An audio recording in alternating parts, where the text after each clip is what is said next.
Welcome to cricket మావా. ఐపీఎల్లో రెండో మ్యాచ్ వీళ్ళు ఒక్కసారి కూడా ఈ ఇరు జట్లు ట్రోఫీ సాధించలేదు. లాస్ట్ 4 సీజన్స్గా ఢిల్లీ క్యాపిటల్స్ కాస్త ప్లే ఆఫ్స్కి వస్తున్నప్పటికీ పంజాబ్ కింగ్స్ మాత్రం అప్పుడెప్పుడో అబ్బో అన్నట్టుగా చాలా ఏళ్ల క్రితం దాదాపుగా 10-12 ఏళ్ళు అయిపోయింది. అప్పుడెప్పుడో క్వాలిఫై అయ్యారు. అదేవిధంగా మొదటి ఐపీఎల్ సీజన్లో షాన్ మార్ష్ అద్భుతంగా ఆడడంతో, అదే సీజన్లో యువరాజ్ కూడా ఉండడంతో ఆ సీజన్లో ప్లే ఆఫ్స్కి వచ్చారు. ఆ తర్వాత మధ్యలో ఒకసారి వచ్చారు. ఇక ప్లే ఆఫ్స్ మొహం కూడా చూడకుండా వాళ్ళ విజయాలు వెక్కిరిస్తూ వాళ్ళు కాస్త వెనుకబడుతూ వచ్చారు. ఇక ఇటువైపు ఢిల్లీ విషయానికి వస్తే టీంలోకి రిషబ్ పంత్ రాబోతున్నాడు. మ్యాచ్లో రిషబ్ పంత్ ఆట ఎలా ఉంటుంది, రిషబ్ పంత్ వికెట్ కీపింగ్ చేస్తాడా, రిషబ్ పంత్ స్పైడర్ బ్యాటింగ్ చేస్తాడా అనే దానిపైన కూడా ఆసక్తి ఉంటుంది. ముఖ్యంగా పంజాబ్ కింగ్స్లో సీనియర్ బ్యాటర్ అయినటువంటి శిఖర్ ధవన్ ఉండడం, తన పర్ఫార్మెన్స్ ఎలా ఉంటుంది, తను మోస్ట్లీ మళ్ళీ టీంలోకి వస్తాడా అంటే దానికి ఇప్పుడు అవకాశాలు చాలా తక్కువగా ఉన్నాయి. యంగ్ కుర్రాళ్ళు ఉన్నారు కాబట్టి పెద్దగా రాకపోవచ్చు. కానీ తన పర్ఫార్మెన్స్ ఎలా ఉంటుంది అనే దానిపైన దృష్టి ఉంటుంది. అదేవిధంగా ఈ పర్టికులర్గా తీసుకుంటే ఎప్పుడైతే పంజాబ్ కింగ్స్ 11 బౌలింగ్ డిపార్ట్మెంట్ ఉందో అది చాలా అద్భుతంగా ఉందని చెప్పచ్చు. ఎందుకంటే హర్షదీప్ సింగ్ కాస్త స్లో పిచ్ దొరికినా, కాస్త స్వింగ్ అనుకూలించినా అద్భుతంగా స్వింగ్ చేయగలడు. అదేవిధంగా పంజాబ్ కింగ్స్ కొత్త గ్రౌండ్లో ఆడుతున్నారు. వాళ్ళ హోమ్ గ్రౌండ్గా మలపురంని పెట్టుకొని ఆడుతున్నారు కాబట్టి అక్కడ హర్షదీప్ ఏం మ్యాజిక్ చేయగలడు. అదేవిధంగా కంగీసా రబాడా లాంటి బౌలర్ ఉన్నారు. రాహుల్ చావ్రా ఉన్నాడు వాళ్ళకి స్పిన్లో. రాహుల్ చావ్రాకి ఐపీఎల్లో ముంబై ఇండియన్స్కి ఆడినప్పుడు కానీ, పంజాబ్కి ఆడినప్పుడు కానీ మంచి రికార్డ్ని కంటిన్యూ చేశాడంటే మాత్రం కాస్త స్పిన్ డిపార్ట్మెంట్లో వీళ్ళకి ఇబ్బందులు లేవని చెప్తారు. ఎందుకంటే సికిందర్ రాజా లాంటి ఆల్రౌండర్ ఉన్నాడు. అదేవిధంగా రాహుల్ చావ్రా ఉన్నాడు. ఇక వీళ్ళకి బ్యాటింగ్లో బేర్స్ట్రో కానీ, అదేవిధంగా శిఖర్ ధవన్ కానీ ఓపెనింగ్ చేసే అవకాశం ఉంది. వాళ్ళకి జితేష్ శర్మ రూపంలో ఇండియన్ యంగ్ టాలెంట్ ఉంది. ఆ టాలెంట్ అటాకింగ్ ఎలా ఉంటుంది, తన లాస్ట్ ఇయర్ పర్ఫార్మెన్స్ ఎలా ఉంది అనేది మనం చూసాం.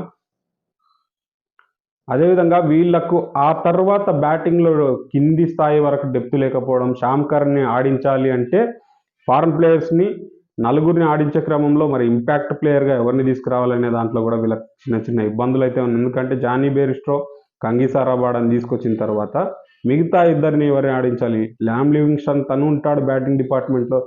సికిందర్ రాజాని ఎక్కడ ఆడించాలి? శ్యామ్ కర్ని ఎక్కడ ఆడించాలి? వీళ్ళకి ఈ సమస్యలు అనేది కూర్పు సమస్య అనేది కాస్త ఉంది. టీం కూర్పు సమస్య అనేది కాస్త ఉంది. ఆ సమస్యను అధిగమించారంటే ఈ సీజన్లో ఖచ్చితంగా పంజాబ్ కింగ్స్ బెటర్ పర్ఫార్మెన్స్ అయితే చూపించగలదు. ఇక ఢిల్లీ విషయానికి వస్తే Prithvi Shah, David Warner last season లాగే ఈ సీజన్లో ఓపెనింగ్ చేసే అవకాశాలు ఉంటాయి. కానీ లాస్ట్ ఇయర్ కంటే ఈ ఇయర్ ఖచ్చితంగా పర్ఫార్మెన్స్ అనేది బెటర్గా రావాలి. లాస్ట్ ఇయర్ కంటే ఢిల్లీ క్యాపిటల్స్కి లాస్ట్ ఇయర్ కంటే ఈ ఇయర్లో ఖచ్చితంగా పర్ఫార్మెన్స్ అనేది బెటర్గా రావాలి. ఎందుకంటే రిషబ్ పంత్ రూపంలో వాళ్ళకు ఒక స్పైడర్ లాంటి బ్యాటింగ్ అటాకింగ్ టీంలోకి వచ్చాడు. అదేవిధంగా తన పర్ఫార్మెన్స్ ఎలా ఉంటుంది, తను మళ్ళీ T20 వరల్డ్ కప్లోకి రావాలి ఇండియా టీంలోకి అంటే తను ఇక్కడ మంచి పర్ఫార్మెన్స్ ఇవ్వాలి.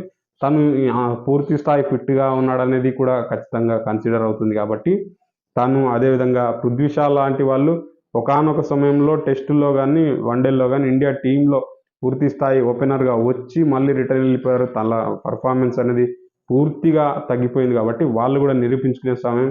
వాళ్ళకి షాన్ మార్ష్ రూపంలో మరొక అద్భుతమైన బ్యాటింగ్ ఆల్రౌండర్ కూడా ఉన్నాడని చెప్పొచ్చు.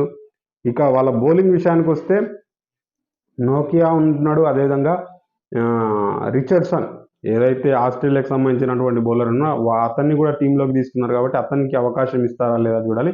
ఇషాంత్ శర్మ రూపంలో ఎక్స్పీరియన్స్ ఇండియన్ పేస్ బౌలర్ ఉండడం, తనకి ఏజ్ పైబాడుతుంది కాబట్టి తనని ఆడిస్తారా లేదంటే మళ్ళీ యంగ్ కుర్రాలతో వెళ్తారో చూడాలి. ఇక రిస్ట్ స్పిన్నర్ అయినటువంటి కుల్దీప్ యాదవ్ చైన్మ్యాన్ బౌలింగ్తో టెస్టుల్లో కానీ, వన్డేల్లో కానీ ఇండియాకి ఎంత పర్ఫార్మెన్స్ ఇస్తున్నాడో చూస్తున్నాం.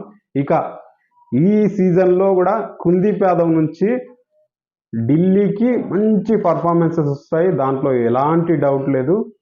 ఇక బ్యాటింగ్ బౌలింగ్ విషయంలో మీ పంజాబ్తో పోలిస్తే ఢిల్లీ కాస్త బెటర్గా ఉందని చెప్పొచ్చు. ఎందుకంటే వీళ్ళకి అక్షర్ పటేల్ రూపంలో ఒక బౌలింగ్ ఆల్రౌండర్ ఉన్నారు. అక్షర్ పటేల్ లాస్ట్ సీజన్లో చూసాం తన నుంచి ఎంత మంచి బ్యాటింగ్ అటాకింగ్ వచ్చింది.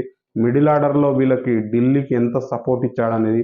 మరి ఈసారి తను కాస్త పైకి ఆ ఆర్డర్లో పైకి పంపిస్తారా, లేదంటే కాస్త ఆ 7-6 ఆర్డర్లోనే పంపిస్తారా అనేది చూడాలి.